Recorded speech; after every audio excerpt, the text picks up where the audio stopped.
The very purpose of life is continual growth and betterment.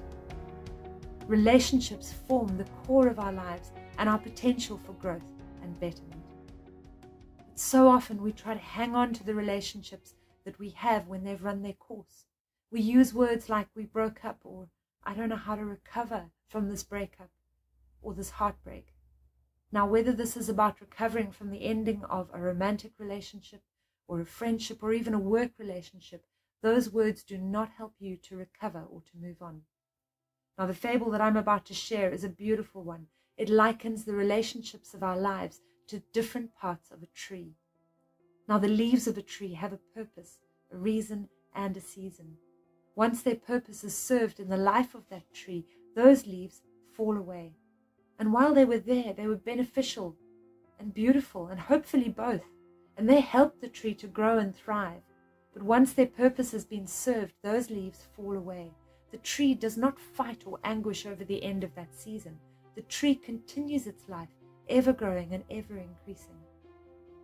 Many of the relationships that you will experience are like those leaves. And once their purpose is served, let them fall away with grace and gratitude for the growth, the lessons, and the memories. Do not use words like "we broke up." Rather say, "Our relationship has run its course, and I'm so grateful for what we had and the memories and the things that I learned." Now let's move on to the branches. The branches of a tree are an important part of the structure, and some of the branches will last a lifetime. Others will fall away in big storms, but again, while they were there, they were beneficial and beautiful. They really helped the tree to grow and to thrive. But once their purpose had been served, those branches fell away, and the tree does not fight or anguish over the end of that season. The tree continues its life, ever growing and ever increasing as it should. The trunk of a tree is the core of its structure. That tree trunk may get knots and damage, but as long as the tree exists, its trunk does all it can to repair and continue to grow and get stronger. The trunk signifies that small handful or less of people that will always be there in your life, and these relationships may take their knocks and weather some damage, but they remain your strength, your pillars, and the core of your life experience. Now the roots. Let's move on to the roots. The roots of any tree form its foundation, the strength and the lifeblood that keeps it firm, strong, and nourished. If you have even one relationship outside of yourself that is part of your roots, then you are truly blessed. But the most important relationship that you need to form a foundation that keeps you truly grounded, centered, and able to weather any storm is the relationship that you have with yourself. That's the roots. Until you learn to love yourself, you cannot truly and without reserve love anyone else, no matter who they are.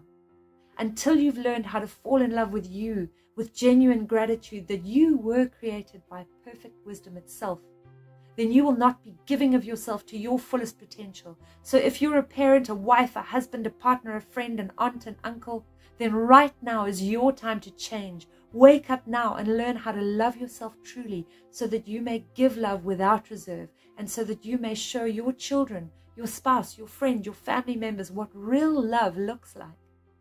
Remember that people learn more from what you show than what you say. So, especially for the sake of the children in your life, show them what self-love really looks like so that they can learn how to love themselves.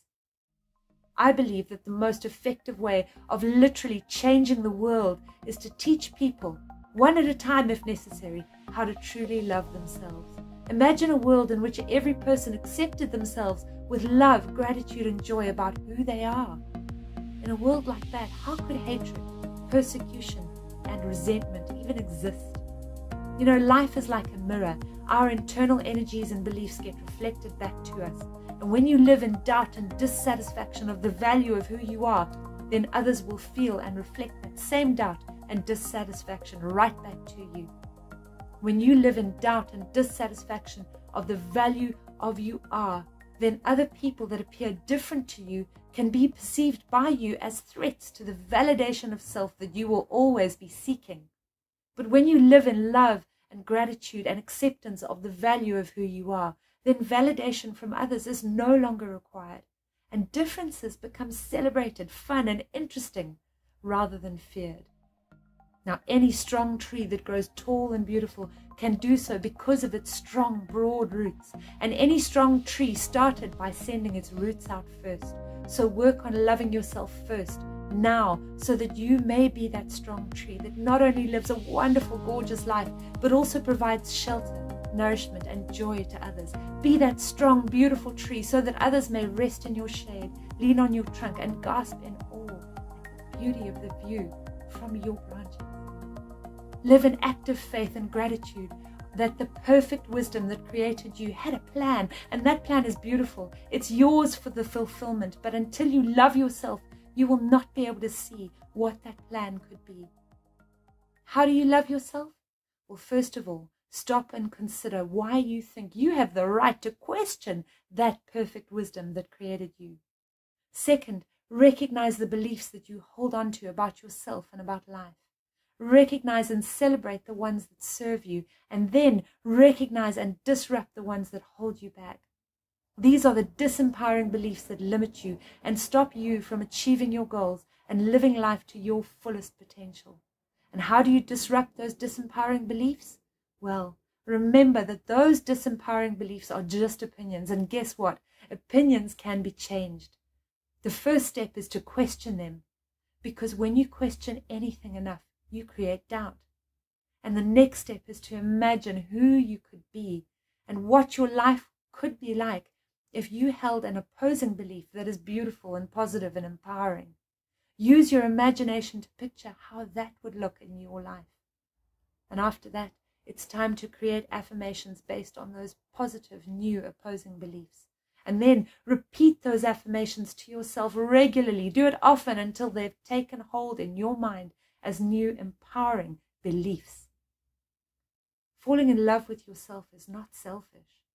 Falling in love with yourself is in fact your duty, so that you'll be able to give love without reserve and give of yourself without restraint. Remember that you were created by perfect wisdom and in perfect wisdom. Work on your roots by loving yourself and growing into that beautiful tree so that you may provide shelter, nourishment, and joy to others who may rest in your shade, lean on your trunk, and gasp in awe, in absolute awe of the beauty of the view from your branches.